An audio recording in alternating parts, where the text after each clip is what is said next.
வணக்கம். இந்தியால car insurance எடுக்கணும்னா ஒரே குழப்பமா இருக்கா? எந்த பாலிசி எடுக்கிறது? எதுக்கு எவ்ளோ செலவாகும்? எது சட்டப்படி கட்டாயம்? கவலையே படாதீங்க. இந்த எல்லா கேள்விகளுக்கும் நாம இப்போ ரொம்ப சிம்பிளா பதில் பார்க்க போறோம். வாங்க ஆரம்பிக்கலாம். முதல்ல இந்த நம்பரை பாருங்க. 66%. இது சும்மா ஒரு நம்பர் இல்ல. இதோட அர்த்தம் என்ன தெரியுமா? நம்ம சுப்ரீம் கோர்ட் என்ன சொல்லுதுன்னா, இந்திய ரோடுகள்ல ஓடுற 3ல 2 வண்டிகளுக்கு சட்டப்படி கண்டிப்பா இருக்க வேண்டிய தேர்ட் பார்ட்டி இன்சூரன்ஸ் கூட இல்லையாம். எவ்வளவு பெரிய அதிர்ச்சியான விஷயம் பாருங்க. சோ இதனால என்ன பிரச்சனை வருது? சுப்ரீம் கோர்ட் வார்த்தைகள்லே சொல்றேன் கேளுங்க. விபத்துல பாதிக்கப்படுறவங்களுக்கு அவங்களுக்கு எந்த தப்பும் இல்லாம அடிபட்டாலும் அவங்களுக்கு கிடைக்க வேண்டிய நஷ்டீடு கிடைக்காம போயிடுது. ஏன்னா விபத்து ஏற்படுத்தின வண்டிக்கு இன்சூரன்ஸே இல்ல. இது வெறும் பணப்பிரச்சனை மட்டும் இல்லைங்க, பல குடும்பங்களோட வாழ்க்கைய தலைகீழா மாத்திடுது. சரி, இந்த விஷயத்த நாம முழுசா புரிஞ்சுக்க என்னென்னலாம் பார்க்க போறோம்னு சொல்றேன். முதல்ல இந்தியாவோட இந்த இன்சூரன்ஸ் இல்லாத வண்டிகள் பிரச்சனை பத்தி பாப்போம். அப்புறம் சட்டப்படி என்ன இன்சூரன்ஸ் கட்டாயம் தேவை, நம்ம சொந்த காரை எப்படி பாதுகாக்கிறது, நம்ம இன்சூரன்ஸ் பில்ல எப்படி புரிஞ்சுக்கிறது, சேஃபா வண்டி ஓட்டினா என்ன ரிவார்டு கிடைக்கும், கடைசியா நம்மள பாதுகாக்க என்னென்ன சட்டங்கள் இருக்கு, இது எல்லாத்தையும் தான் பார்க்க போறோம். வாங்க முதல் பகுதிக்கு போலாம். இந்தியாவோட இந்த காப்பீடு இல்லாத வாகன பிரச்சனை, அதாவது ரோட்ல இருக்கிற ஆபத்தை பத்தி முதல்ல பாப்போம். இன்னும் கொஞ்சம் ஆழமா பார்க்கலாம். சுப்ரீம் கோர்ட் ரிப்போர்ட் படி நம்ம ரோடுகள்ல கிட்டத்தட்ட 18 கோடி வண்டிகள் ஓடுது. ஆனா அதுல வெறும் 6 கோடி வண்டிகளுக்கு மட்டும்தான் தேர்ட் பார்ட்டி இன்சூரன்ஸ் இருக்கு. யோசிச்சு பாருங்க, எவ்ளோ பெரிய கேப் இதுன்னு. இதனாலதான் இது ஒரு பெரிய பொது பாதுகாப்பு பிரச்சனைன்னு சொல்லி சுப்ரீம் கோர்ட்டே இதுல தலையிட வேண்டியதா போச்சு. அப்போ இவ்ளோ பெரிய பிரச்சனைக்கு என்னதான் தீர்வு? அது சட்டப்படி ஒவ்வொரு வண்டி ஓனரும் கண்டிப்பா வைத்திருக்க வேண்டிய ஒரு இன்சூரன்ஸ்ல இருந்து ஆரம்பிக்குது. வாங்க அது என்னன்னு பார்க்கலாம். இந்த தேர்ட் பார்ட்டி லைபிலிட்டி இன்சூரன்ஸ்னா என்ன? ரொம்ப சிம்பிள். உங்க வண்டியால மத்தவங்களுக்கு ஏதாவது பாதிப்பு ஏற்பட்டா, அதாவது இன்னொருத்தரோட வண்டி, அவரோட சொத்து, இல்ல அவருக்கு அடிபட்டா அதுக்கு இந்த இன்சூரன்ஸ் கவர் கொடுக்கும். ஆனா ஒன்னு நல்ல ஞாபகம் வச்சுக்கோங்க, இது உங்க சொந்த வண்டிக்கு ஆகிற எந்த டேமேஜும் கவர் பண்ணாது. இது மத்தவங்களுக்காக மட்டும்தான். இந்த இன்சூரன்ஸ் எவ்ளோ முக்கியம்னு இந்த அரசாங்க சுற்றறிக்கையை பார்த்தாலே புரியும். இதுல என்ன சொல்லிருக்காங்கன்னா, நிறைய பேர் பாலிசிய ரினியூ பண்ண மறந்துடுறாங்க.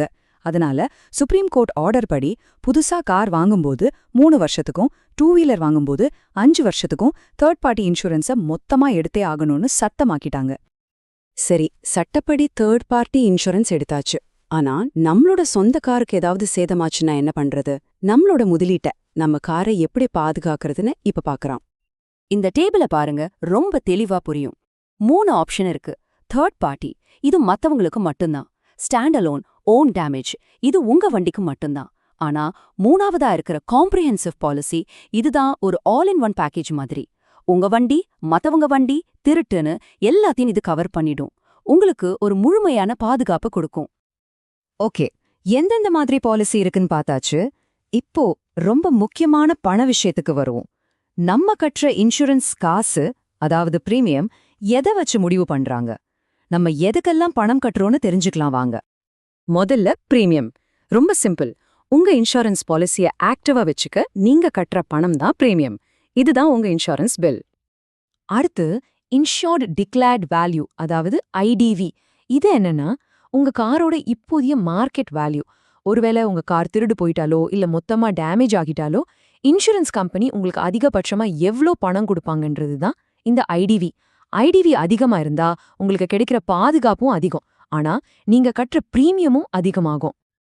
உங்க பிரீமியத்தை முடிவு பண்றதுக்கு இன்சூரன்ஸ் கம்பெனிங்க எதெல்லாம் கணக்குல எடுத்துப்பாங்க? முதல்ல ஐடிவி, அப்புறம் உங்க காரோட மாடல், இன்ஜின் சைஸ், காரோட வயசு, நீங்க இருக்கிற இடமும் ரொம்ப முக்கியம். உதாரணத்துக்கு சென்னை, மும்பை மாதிரி பெரிய சிட்டில ரிஸ்க் அதிகம், அதனால பிரீமியமும் அதிகமா இருக்கும். கடைசியா நீங்க ஜீரோ டெப்ரிசியேஷன் மாதிரி ஏதாவது ஆட் ஆன் கவர்ஸ் எடுத்திருந்தாலும் பிரீமியம் மாறும்.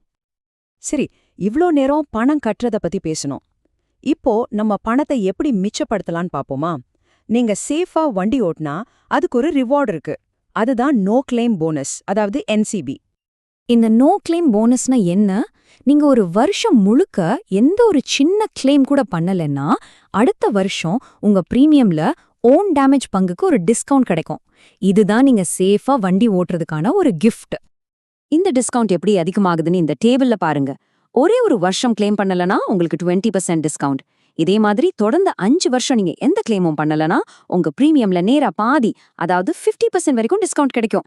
இது எவ்ளோ பெரிய சேமிப்புன்னு யோசிச்சு பாருங்க. NCBய பத்தி சில முக்கியமான விஷயங்களை நீங்க தெரிஞ்சுக்கணும். முதல்ல, இந்த போனஸ் உங்கள் காருக்கு இல்ல. அதனால நீங்க புது கார் வாங்கினாலும் சரி, இல்ல இன்சூரன்ஸ் கம்பெனியா மாத்தினாலும் சரி, இந்த டிஸ்கவுண்ட்டை உங்க கூடவே கொண்டு போலாம். ஆனா ஒரு முக்கியமான விஷயம், ஒரே ஒரு சின்ன கிளைம் பண்ணா கூட நீங்க சேர்த்து வச்ச மொத்த போனஸும் போயிடும். அது மட்டும் இல்ல, உங்க பாலிசி முடிஞ்சு 90 நாளைக்குள்ள ரினியூ பண்ணலனாலும் உங்க NCB 0 ஆயிடும். சோ ரொம்ப கவனமா இருக்கணும். சரி, இப்போ உங்களுக்கு இன்சூரன்ஸ் பத்தி நிறைய தெரிஞ்சிருக்கும். ஆனா ஒருவேளை இன்சூரன்ஸ் கம்பெனி உங்களை சரியா நடத்தல, இல்ல உங்களுக்கு ஏதாவது பிரச்சனைனா என்ன பண்றது? பயப்பட தேவையில்ல. நம்ம உரிமைகளை பாதுகாக்க ஒரு அமைப்பு இருக்கு. வாங்க அத பத்தி தெரிஞ்சுக்கலாம். அதுதான் இந்திய இன்சூரன்ஸ் ஒழுங்குமுறை மற்றும் மேம்பாட்டு ஆணையம், சுருக்கமா IRDAI. இவங்க தான் இந்தியால இருக்கிற மொத்த இன்சூரன்ஸ் துறைக்குமே ஹெட். அப்போ இந்த IRDAI நமக்காக என்ன பண்ணுது? பாலிசி எடுக்கிற நம்மள இன்சூரன்ஸ் கம்பெனிங்க நியாயமா நடத்துறாங்களான்னு உறுதிப்படுத்துவாங்க. தப்பான பாலிசிய விக்கிறது, நியாயமில்லாம நடந்துக்கிறதுன்னு எது நடந்தாலும் நம்மள பாதுகாப்பாங்க. பாலிசி டாக்குமெண்ட்ல எல்லா விஷயமும் தெளிவா இருக்கணும்னு கட்டாயப்படுத்துவாங்க. ஒருவேளை உங்களுக்கு ஏதாவது புகார் இருந்தா அதை தீர்த்து வைக்கிறதுக்கும் ஒரு சிஸ்டம் வச்சிருக்காங்க. இப்போ கார் இன்சூரன்ஸ் பத்தி ஒரு தெளிவான முடிவெடுக்க தேவையான எல்லா அறிவும் உங்ககிட்ட இருக்கு.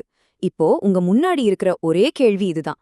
உங்க பட்ஜெட்டுக்கும் உங்க பாதுகாப்பு தேவைக்கும் நடுவுல இருக்கிற அந்த சரியான பேலன்ஸ் எது?